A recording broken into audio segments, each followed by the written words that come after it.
Good morning. It's not very early in the morning, but it's still morning.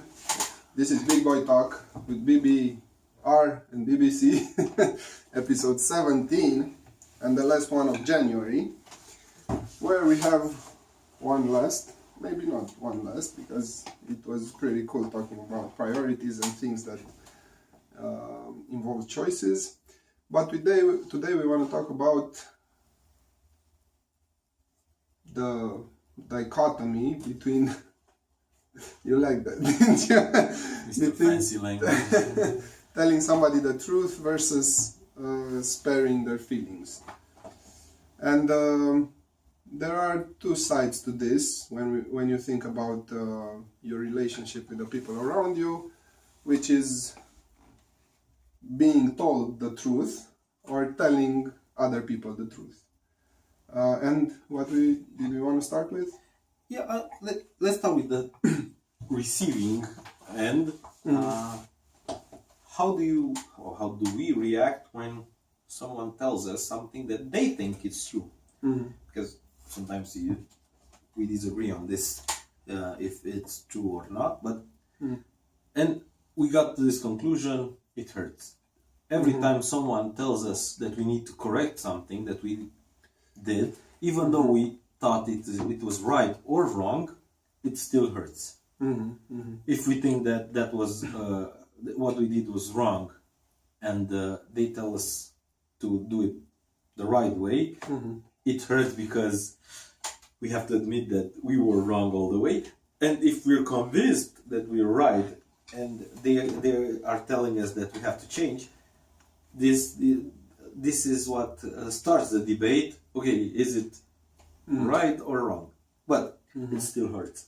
It still hurts because something in ourselves convinces us every day that what we think and what we do is the right thing in this circumstance. And it's not just something in ourselves. It's basically when you reach a certain age and you become an adult, some earlier, some later, you basically build a house, let's say, that has a foundation of your deepest beliefs, and then other things that make sense to you enough so that you include them in your life philosophy.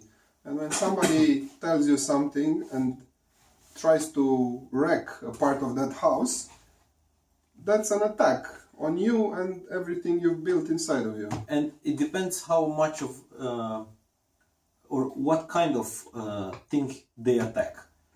If they attack only flour in your house, it's quite easy to change. It doesn't match. But if it attacks the structure of the house, that's a bigger shock and a bigger thing to change. It's not easy to change. Yeah, that makes me think of an interesting metaphor. There are several pillars that keep a house together. And if you think about it regarding your beliefs, when somebody tries to cut down a pillar which holds the house together and cutting it down would make the whole house weaker, that's of course something that would shake you, literally. But I think that, especially when we're younger, we shouldn't put a lot of cement around a lot of pillars. We should acknowledge that some of our pillars are a little shaky, and maybe we read an article online, maybe we saw a movie, maybe somebody told us something in a cab once, and we said, wow, that's a really good thing, that's the truth, and I'm gonna defend that from now on. But that's possibly wrong, and if you can't really explain it to somebody and to yourself, you should let it marinate and build on it. Yeah. But it still doesn't change the fact that even if it's a small thing or a big thing in your life, it still hurts. It still makes you question that you're not whole, or you were wrong before that, and some parts of you need to die in order for you to become better. And this is, I think, realizing this, it's a good thing, because now when I think of myself now, I know that there are still a lot of things that need to die inside me for me to become better. And once you're aware that in any stage that you're not perfect, you don't have a perfect level. You're not playing a game that has an end. You're playing an online game that has limitless options, and you can build endlessly. So in each stage, I know where I was and I know where I want to go. I'm not perfect right here. Okay. So realizing this makes it way easier for me to understand when people say something that I need to change. I have to evaluate this and say, is it according to my plan to where I want to go or not? I can change it or I cannot. I can leave it like that. But I have the liberty, the freedom to evaluate and make a decision on this. I don't, or it's good that you don't take it as an attack on your person, on your being. It's just something that it's a part of you that sometimes you agree that this is the right thing to do and is not shakeable, or it's not, or it's something that you can do differently. Yeah, okay. And that ties with the second part of the exchange, which is, so the first one is receiving criticism or truth in some way, and the second one would be giving criticism. And my thought about this was about how relationships are built in time, and about the fact that you build relationship capital with another person by being vulnerable, by spending time together, and that allows you to more freely tell the truth, maybe. And I'm not quite sure that this is an absolute statement, but people that don't ask you for your advice don't really care for your advice. And by asking, it's not necessarily a thing that they have to come and ask. Sometimes they ask by listening to you. They sometimes, I don't ask speakers to speak to me. I just go online and listen to their courses or whatever. So this is a way that I say, okay, I want to be influenced by your ideas. So people can ask you for your opinion, sometimes directly, sometimes by listening when you talk to someone else, or by giving you hints that they would like to have a conversation in which you should or would express your opinion, and they want to have this help in forming their own opinion. So they want to hear your thoughts, not your advice, your thoughts. And sometimes when people tell me, okay, this is how I see the things, I can make my conclusions for myself. Say, okay, this is a good perspective. I can apply that. It's way harder for people to say, okay, tell me something to change about myself. It's weird. Yeah. And you don't have the authority to do that most of the times. Yeah. Even the doctors. It's even weird for you to say that. And even the doctors. I talked to a doctor, I think 5 years ago, and he was telling me, people with diabetes came to him, and he said, I think diabetes and some other diseases, and he said, okay, no salt for you for the next month, and don't eat anything sweet, because you have to adjust and we'll have to make some new evaluations after that. And after 1 month, he asked him, the patient, who knew he was ill, who came and paid the doctor for his opinion, and said, okay, did you listen to what I said? Okay, did you eat any salt? No. Anything salty? Yes, pickles. A lot of them. No. Yeah, but those have a lot of salt in them. Yeah, but I didn't add it myself, the salt. But how can I eat the meat and the rice and... Okay. Did you eat anything sweet? No sugar for me. Anything sweet? Oh yeah, only honey. Oh, yeah. Yeah, but that has an effect on your body as well. I said, don't eat anything sweet. And to resume it, the person paid for that appointment, knew that something was wrong with it, with him. I think it was a man. I have no idea. He knew that the doctor was qualified to give the advice. He knew that the advice was from a correct perspective of someone who doesn't have a hidden interest or hidden objective with this. So it was all for the benefit of the patient, and he still didn't do it. He still found some loopholes that he thought they would kind of let him have the lifestyle that he wanted, but still obey the doctor. Yeah.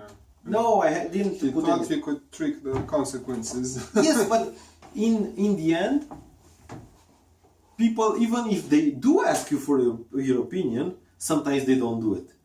Yeah. Much more when you say, okay, I'm a doctor, let me tell you how to live your life. Come on, dude. Yeah, and that's an interesting thing. Even though a person is competent and telling you something, the urges that are inside of you are still more powerful. And one other thought I had was, I think it's the ideal thing when somebody doesn't tell you directly, okay, tell me how to change my life, because that indeed makes it weird. You tend to not give him the straight truth. You tend to have a little mercy when somebody comes at you that way. But when you just talk and you ask somebody for their opinion on a subject, thoughts, that's really powerful, because it's not threatening to them, so they can listen and say, okay, what can I take from this? What makes sense? And it's also useful for me, the person that is talking, because I have to justify my decisions and the way I make them and my way of life, not only in front of the other person, but in front of myself. And that's a really powerful exercise, I think, because it happened to me on a few occasions. I realized when talking to somebody else about a certain subject that I don't really have a lot of reasons, and it's not a really strong argument, the one that I was presenting. And yeah, I thought about it, I changed it in certain situations, in others But not. without having the pressure of making the decision right there. Yeah. Okay, do I win or lose the argument? There's no argument. Yeah. I don't lose anything. I just have to adjust my opinions. Yeah. Yeah.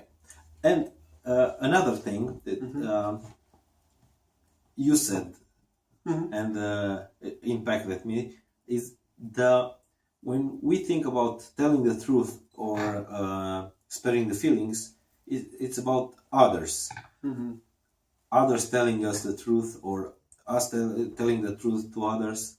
But the thing that impacted me is, what do you tell yourself? Do you tell the truth to yourself, or do you lie to yourself in order to keep yourself happy or smiling or in denial? And I realized, maintain an image about yourself that's not real. yeah, or justify your decisions before that, because if you realize, okay, what I'm doing right now is wrong, makes us feel sad about the last year, and makes us question our own decision-making process. Am I a real and mature adult that can make decisions for himself and his family? And if I say no in these circumstances, that means that I don't trust myself enough. So in order to avoid that, I say, let's not talk about this. I know the truth, but I'm not telling me the truth just for me to stay safe and feel responsible and in control. Yeah, feel good about myself and escape the sadness and Yes. disappointment at any cost. Yeah, and it's true. The person that we lie to the easiest is ourselves, and we find the best reasons, or what we think are the best reasons. Because when you talk to a friend who's doing something he shouldn't do, and he's telling you his reasons, they're pretty pathetic usually. But that's another thing. You can solve problems in other people's lives way easier than you do in your own life because you're emotionally involved. Yeah. And yeah. Who said that? We're not allowed to say names. I'm not. That's. I thought that was from me, but I'm sure I was influenced by somebody awesome. Awesome, who said that it's way easier to see the straw in the other people's eyes than the pole in your eyes. So Oh yeah. yes, it's way easier to see the small faults in others and ignore or accept the big ones in your life. So yeah, it's kind of hard, but I think this. I think that the more you age and the more you learn about life, the more you understand that feelings don't really matter that much. They matter if you let them matter. So the truth is way more important than keeping you safe or not hurt. Because let's go like this: if you are using the wrong shoes and they hurt when you walk, but you don't know what you're doing. The thing that, if I say to you, you're using the wrong shoes, it will make you feel stupid because you didn't know. It will make you feel uncomfortable because you made the wrong decisions and you have to buy new shoes. But in the end, when all those are over, your life is better. Yeah, those feelings were not great, and you have to be you have to be careful when you when you tell people something like that. Don't tell them in public. Spare them that humiliation that comes from others listening. Or if someone stinks, they don't use deodorant. Don't tell them in public they stink. Tell them in private, in a nice way, in a way that you see that they are the main benefit. They benefit the most from that advice. It's not you who wants to feel superior. It's them becoming better or having a better life from this. So the truth is the thing that helps you see yourself and go towards the thing that you really want. And for me, the thing, if I want to see it in my life, I want to be truthful first of all with myself, and that's the hardest part, to see, okay, this one, it's only lust, or it's only the needs or the cravings that I have for food, and it's only my laziness that is keeping me there. So if I'm ready to acknowledge that I'm lazy, that I'm greedy, that I'm all those things, I'm honest enough to know that to say that those are things that I don't want in my life. Only then I can start changing actual facts in my life, because you can say, oh, I play too much video games, or I watch too many football games. Yes, so what? And that's something you don't believe usually, because that's something other people tell you. You play too much video games, but if you would believe it, you wouldn't play too much video games. Sometimes you believe it. You know, it's like. But you don't. If you don't define what too much means, that's, But that doesn't you mean stay anything. and play for 4 hours, and then when you get off, you say, "Oh, I wasted 4 hours," and it's a bitter feeling. It's not a uplifting one. It's something that puts you down, but you still do it because of the endorphins and the feel good and the escapist aspect of the game. Okay, I'm going there and I'm focusing on that. But in the end, when you look, okay, I wasted some hours, you still feel bad. And that is, I think, the same with every addiction. Alcohol is the same. Drugs are the same. You feel bad after. You know those things are wrong, but when you go to them, you have your reasons. But if you are honest with yourself and you are willing to hurt yourself and hurt your feelings and say, okay, this is something that I'm doing wrong. Oh yeah, I have excuses, but it's still wrong. I don't want to do it anymore.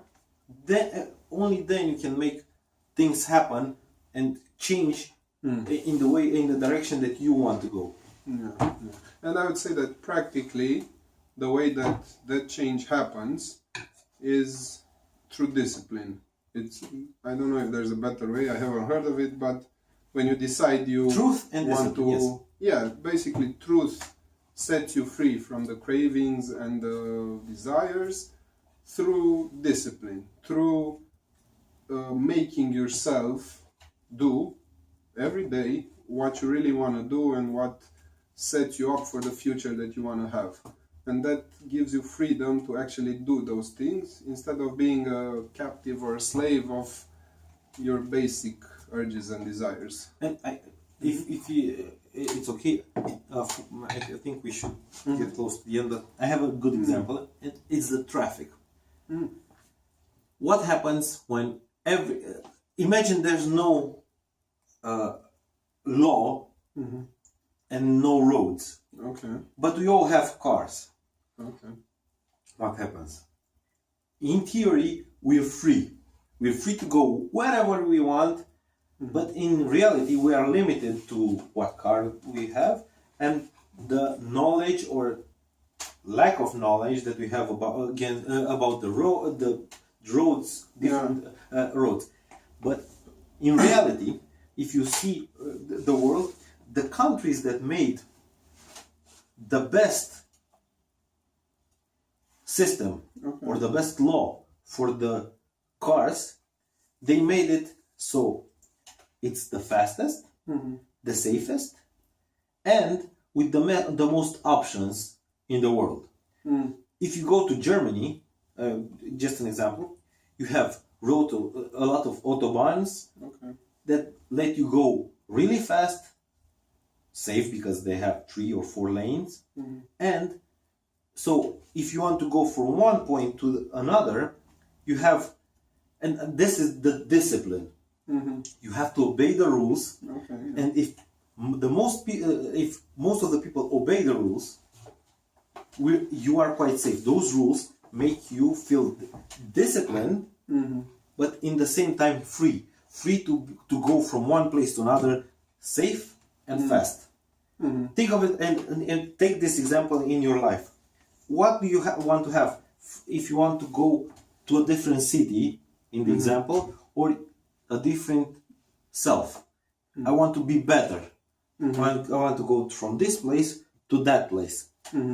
Is it the best place through freedom, wherever you want, how fast you want, with what vehicle you want, or you want the best way, the fastest way, the way that hurts you the least? So no accidents, no potholes, no that hurts you and other people the least. You and other people the least.